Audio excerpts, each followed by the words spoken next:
मित्रों नमस्कार।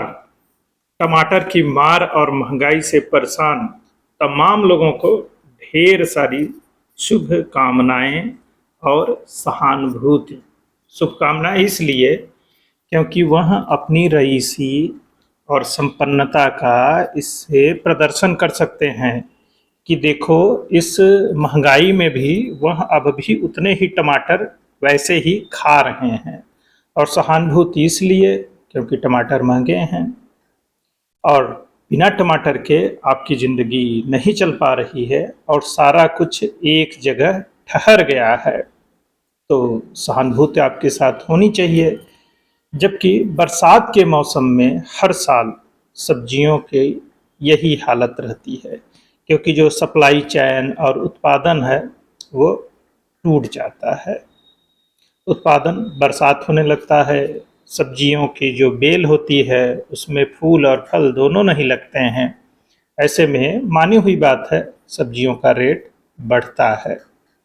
और हम अब भी परंपरागत तरीके से ही बड़ी मात्रा में जो खेती कर रहे हैं उसमें कोई सुधार करने की ज़रूरत महसूस नहीं कर रहे हैं। टमाटर हो या कोई और फल हो या फिर खेती बाड़ी से जुड़ा जो भी उत्पादन होता है, जब उसके मूल्य बढ़ते हैं तो वास्तव में यह खुशी की बात होनी चाहिए। पर यह बेहद अफसोसजनक स्थिति बन जाती है। इसका कारण यह है कि बढ़े हुए मूल्य का जो फ़ायदा किसानों को मिलना चाहिए वह कभी नहीं मिलता है। यह बाजार के बिचौलिए उसे पूरी तरह से हजम कर जाते हैं। अब किसान के साथ समस्या ये है कि वह बाजार में जो खपत जितनी होनी चाहिए उस हिसाब से उसे किन सब्जियों का, किन फसलों का कितना उत्पादन करना चाहिए, उसे इस बात का बिल्कुल भी अंदाज़ा नहीं रहता है। अब देखिए, फिलहाल अभी टमाटर 150 160 तक भी जा रहा है, जा सकता है और कहीं कहीं जा चुका है। ऐसी कंडीशन में सोचिए क्या स्थिति है। मतलब 150 रुपए किलो टमाटर लोग खरीद रहे हैं, ये सच है। अब क्या इसका फ़ायदा वास्तविक किसानों को मिल रहा है? तो जवाब है नहीं। क्योंकि इस वक्त जो सामान्य किसान हैं, आम किसान हैं, उनके पास टमाटर है ही नहीं, तो फ़ायदा भला कहाँ से मिलेगा।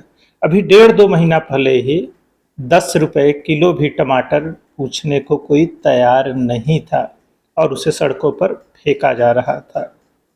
अब 1.5-2 महीने बाद भी यही कंडीशन होगी।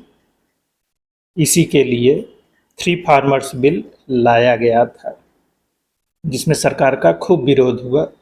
लोकतंत्र है, विरोध करने की परंपरा और चलन है, इसलिए सरकार जो भी कर रही है उसका विरोध किया जाना चाहिए, जैसा कि हमारे यहाँ होता आया है। पर हकीकत में आप विरोध जिस भी चीज़ का कर रहे हैं तो उससे बेहतर विकल्प क्या आप दे पा रहे हैं? अगर आपके पास कोई बेहतर विकल्प नहीं है तो विरोध का कोई मतलब नहीं है। जो भी कानून सरकार बना रही है या कर रही है, किसी भी पार्टी की हो, तो आप उससे बेहतर विकल्प क्या दे रहे हैं? सिर्फ विरोध के लिए धरना प्रदर्शन, जाम और अराजकता फैलाते रहना कहाँ तक तर्कसंगत होगा। आप कहिए ठीक है, ये कानून इन्होंने बना दिया और हम सत्ता में आएंगे तो इसमें ये बदलाव लाएंगे और किसानों और आम आदमी के हित में बेहतर काम करेंगे। और यह बात बोलने के बजाय आप पता नहीं क्या कर रहे हैं। अब किसानों को परंपरागत खेती से ऊपर उठने की आवश्यकता है। इसमें केवल सरकार सरकार मतलब सिर्फ सत्ता पक्ष में जो पार्टी है उससे मतलब नहीं होता है। किसानों के बीच जागरूकता, तकनीक का सही इस्तेमाल और बाजार से सही ढंग से जोड़ने और जुड़ने की आवश्यकता है। इस पर जो कृषि विशेषज्ञ हैं या फिर जो राजनीतिक दल हैं, जो किसान राजनीति करते हैं, क्योंकि किसान की कोई एक जाति और धर्म नहीं है, किसान जाति और धर्म से न्यूट्रल है। तो उनके बीच आप किस तरह की जागरूकता फैला रहे हैं? क्या कोई जागरूकता फैला भी रहे हैं या सिर्फ एक प्रेशर ग्रुप बनाकर अपना काम निकाल रहे हैं? तो आप किसान नेताओं को देख लीजिए, किसी का नाम लेने की आवश्यकता नहीं है, क्योंकि अगर अपनी जाति बिरादरी के कारण आप उसको सपोर्ट कर रहे हैं तो फिर देखिए वह आपके हित में कौन सा काम किया कर रहा है और उसका एजेंडा क्या है। तो वास्तव में जब आप गहराई में देखेंगे तो किसान हित में वह कोई काम नहीं कर रहे हैं। और वर्तमान में अभी आप टमाटर के मूल्यों को ही देखकर यह बात समझ सकते हैं।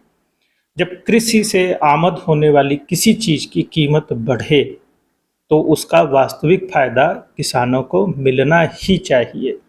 अब सोचिए, अगर टमाटर 1.5-2 महीने के लिए 200 रुपये भी किलो हो जाए और उसका फायदा किसान को मिले तो कितना अच्छा होगा। ये हाय तौबा करने की ज़रूरत नहीं है। सीजनल क्रॉप है, अभी 1-2 महीने में फिर 10 रुपये किलो ही बिकेगा, ये भी जान लीजिए। कभी कभी जो किसानों की फसल होती है वो कई चीज़ों से पीड़ित हो जाती है, या किसान पीड़ित होता है और फसल भी की जो पीड़ा होती है वो किसान की ही पीड़ा होती है।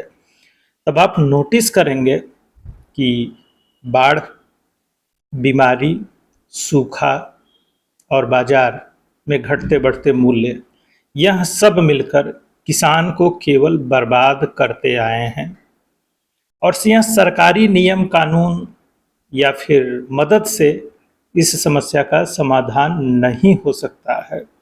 जहाँ भी सरकारी मदद मिलनी शुरू होती है वहाँ लोग इनोवेटिव आइडियाज़ लाना बंद कर देते हैं और वह धीरे धीरे अपाहिज बनने की तरफ बढ़ने लग जाते हैं।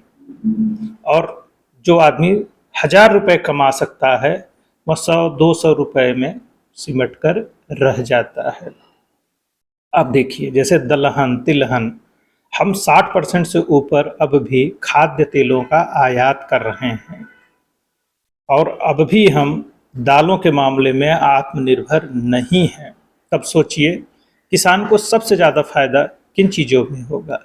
अधिक से अधिक उन चीज़ों का उत्पादन करेंगे जिनकी बाजार में ज़्यादा से ज़्यादा डिमांड है। अब सब्जियों को लीजिए, हमको ज़्यादा से ज़्यादा ग्रीन हाउस का निर्माण करना होगा कि इंडोर सब्जियों का उत्पादन किया जा सके। अगर इंडोर सब्जियां उत्पादित की जाने लगेंगी तो वो वैसे ही जैसे बरसात, अनचाहे बरसात, सूखे और दूसरी समस्याओं से मुक्त हो जाएंगी और सब्जियों का रेट इस तरह से फ्लक्चुएट नहीं करेगा और किसान अपने मनमाफिक रेट पर चीज़ों को बेच पाएगा क्योंकि उसके पास बेहतर गुणवत्ता की फसलें होंगी।